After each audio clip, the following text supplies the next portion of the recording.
वजीर आलिया का इकबाल बुलंद हो। कौन है ये? इसे यहाँ क्यों लाए हो? हुजूर, ये पहलवान सरे बाजार ऐलान कर रहा था कि मुगल सल्तनत में ऐसा कोई नहीं जो इसे हरा सके। आवाम के सामने शहंशाह को ललकार रहा था। कौन हो तुम और यहाँ क्यों आए हो? मेरा नाम इम्तियाज खान है और मैं चुनार से आया हूँ। पूरे हिंदुस्तान भर की रियासतों में जाकर वहाँ के नामी जंगबाजों से मुकाबला करना मेरा शौक है और आज तक किसी ने मुझ पर फतेह हासिल नहीं की। और अब मैं आगरा आया हूँ और जलालुद्दीन मोहम्मद को अपने साथ मुकाबले के लिए ललकारना चाहता हूँ मैं। खामोश! गुस्ताखी के लिए हम अभी इसी वक्त तुम्हारा सर कलम करवा सकते हैं, लेकिन तुमने मुगल सल्तनत को ललकारा है तो इसका माकूल जवाब मिलेगा तुम्हें। बस थोड़ा इंतजार करना होगा। चले जाओ यहाँ से और हमारे हुक्म का इंतजार करो। इस मौके की हमें तलाश थी, मौका हमें मिल गया है। ये इम्तियाज जानता नहीं है कि मुगल सल्तनत में भी कोई है जो आसानी से इसका मुकाबला कर सकता है, जो फौलाद से बना है, और वो है सिर्फ एक ही, हमारा लाडला बेटा आदम खान।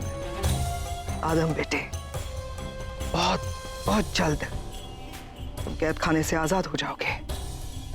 हाँ, हम मजबूर करेंगे जलाल को ताकि वो बाइज्जत कैद खाने से आपको आजाद करते हैं।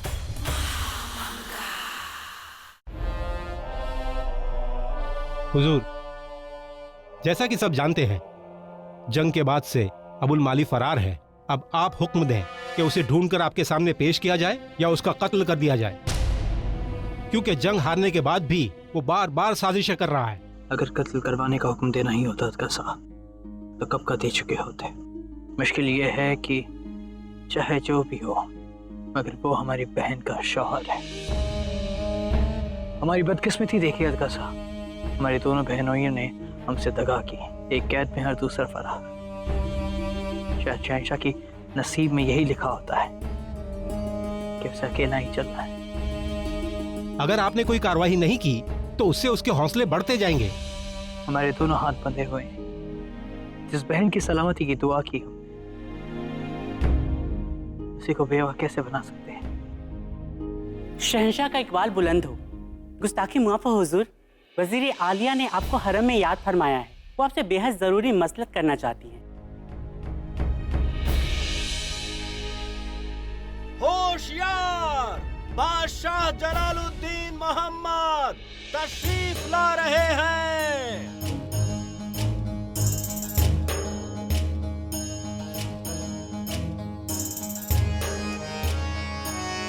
क्या हुआ बड़ी अम्मी? ऐसी क्या बात हो गई कि आपने भारी दरबार से हमें उठाकर यहाँ हरम में बुला लिया है? शहंशाह, एक शख्स ने आके सरेआम आपको चुनौती दी। हम चाहते तो उसी वक्त उसका सर कलम करवा देते, लेकिन आप ही के दरबार का उसूल है शहंशाह कि कोई भी आम आदमी आकर फरियाद कर सकता है और आप हर एक आम आदमी को भी इंसाफ देते हैं। आप ही बताइए बड़ी अम्मी, क्या हमें इसके मुकाबले के लड़कार को कबूल नहीं करना चाहिए था? बेशक कबूल नहीं चाहिए शहंशाह। मुगल दरबार में कोई भी आकर अगर ललकारता है, उसके बाद भी चुपचाप बैठना हमारी शान के खिलाफ है। इस मामले में हमारा मानना कुछ और है जलाल। हालांकि अक्सर हम सियासत से दूर रहते हैं, लेकिन आज हमें बोलना पड़ रहा है। बात अगर जंग की हो तो समझ में आती है। आज अगर इस ललकार को मान लिया गया तो कोई भी मुगल सल्तनत को कभी भी ललकारेगा।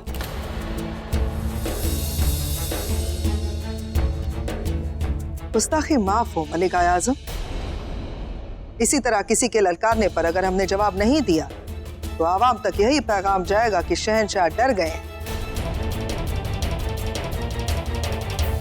गुस्ताखी माफ, मगर हम इस मामले में महामंगा से इत्तेफाक रखते हैं।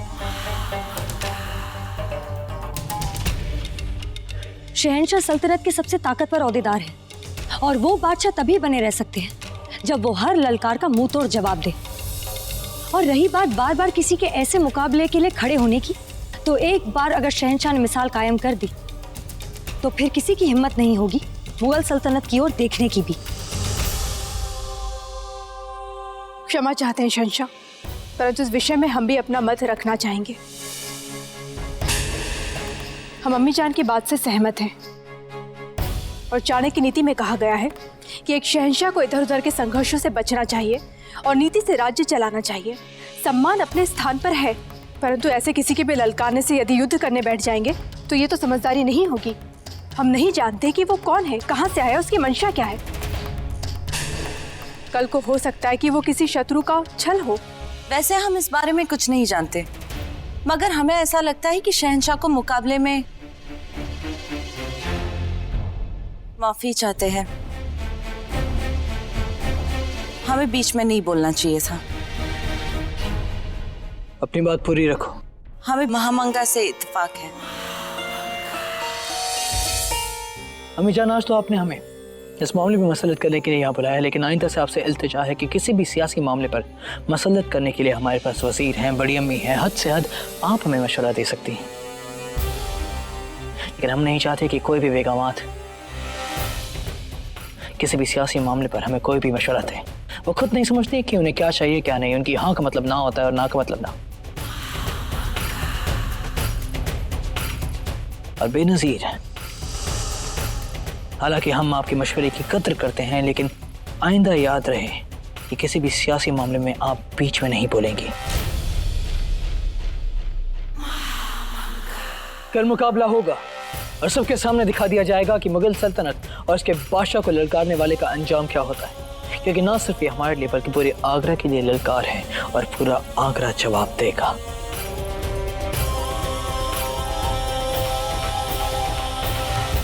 सलाम शहंशाह। तो तुम यहाँ हमें मुकाबले के लिए ललकारने आए? हाँ बादशाह सलामत। तुम्हारी ये मजाल, बादशाह सलामत को ललकार रहे हो तुम? अपनी जान से मोहब्बत नहीं है तुम्हें? मुझे सिर्फ फतेह से मोहब्बत है। खैरियत का साहब, पहले ये तो जान ली कि ये किस मुकाबले की बात कर रहा है। अपनी बात रखो इम्तियाज। मैं आपकी सल्तनत में से चुने गए किसी एक पहलवान या किसी ताकतवर शख्स से मुकाबला करना चाहता हूँ। अगर मेरी शिकस्त होती है तो मैं आपका गुलाम बन जाऊंगा, और अगर वो मुझसे हारता है तो अपनी बात पूरी करो। और अगर वो मुझसे हारता है तो मैं किसी और शख्स से मुकाबला करूंगा। ये सिलसिला 3 बार होगा, और तीनों बार अगर मेरी फतेह हुई तो बादशाह सलामत को मेरे सामने अपनी शिकस्त कबूल करनी होगी।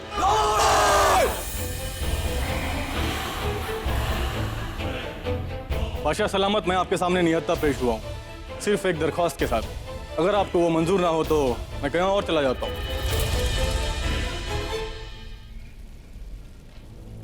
तुम कहीं नहीं जाओगे। तुमने मुगल दरबार में आकर हमें ललकारा है। जब तक इस बात का फैसला नहीं हो जाता तुम यहीं रहोगे।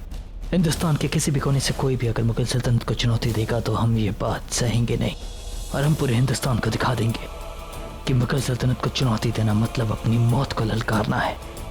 हम सबके सामने ये ऐलान करते हैं कि हम पहलवान इम्तियाज खान की चुनौती का जवाब देंगे, और पूरी आवाम में इस बात का ऐलान करते चाहे, और तुम भी हमारे जवाब के लिए तैयार रहो, क्योंकि हमें तुम्हारी चुनौती मंजूर है। कल ही तुम्हारी ललकार का जवाब दिया जाएगा, और तब तक ये हमारा शाही मेहमान बनकर रहेगा। मुझे मंजूर है शहंशाह। तो फिर तय रहा, कल हमारी सल्तनत का सबसे बहादुर तुमसे मुकाबला करेगा। जा सकते हो। सलाम शहंशाह।